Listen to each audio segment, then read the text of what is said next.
Okay, so the biggest misconception in speed training, when training to be the fastest, most explosive, most athletic player that you can be or that your child can be, is you have to throw away what you've learned related to old school coaching. So what I mean by that, running the mile will make you slower. Just getting outside and getting on a track and just running long distance to the point where you feel like you're gonna puke, that will make you or your child slower. So a lot of old school gym coaches, they would have you run the mile or run 2 miles, running to the point where you feel like you're gonna puke.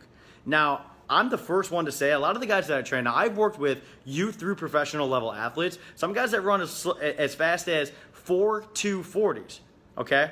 And getting through a workout, a twice speed workout, we literally take them through the exact process that they need where they don't even sweat.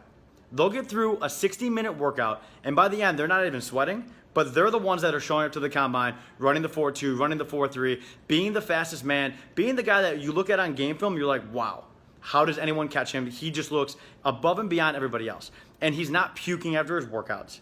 He's not bent over with his hands on his knees, dying in between exercises. And I can promise you, there's a lot of old school mentality, a lot of parents especially, who think that way, where if my kid's not sweating, if my kid's not working hard, if my kid doesn't have that burn or they're not falling over after the workout, that they're not getting the most out of their training. And I'm gonna be the first one to tell you, that's actually very, very counterproductive for multiple reasons. One reason being, you're gonna burn them out, they're not gonna like it. The other reason is, which is like the scientific reason, you're gonna overtrain them and they're never gonna actually get fast. Because in order to run faster and be more explosive and be more athletic, you need to be doing things at full go.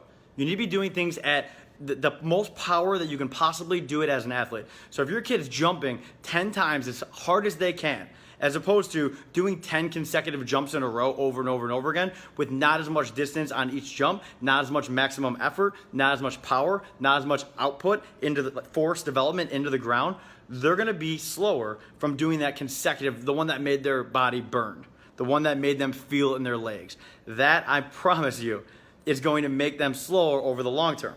Now, if you want faster results and you want your kid to actually buy into the workout, kind of like they buy into video games. Most kids buy into video games simply because it's gamified and they see things in front of them, they see them happening, and then they build upon that, okay? So you need to structure the workouts or get your kids doing things where you can actually test and measure everything that they do.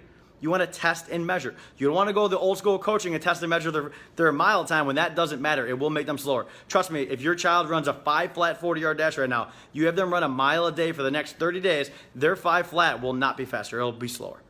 I'd be willing to bet they will run a 5.2, 5.3, 5.4, as opposed to just getting out and doing 10 jumps a day. A broad jump, or jump as high as I can 10 times a day. That's more valuable for your child if they're trying to run fast. Maximum effort jumping than it is to run that mile. So do not let your kids run the mile.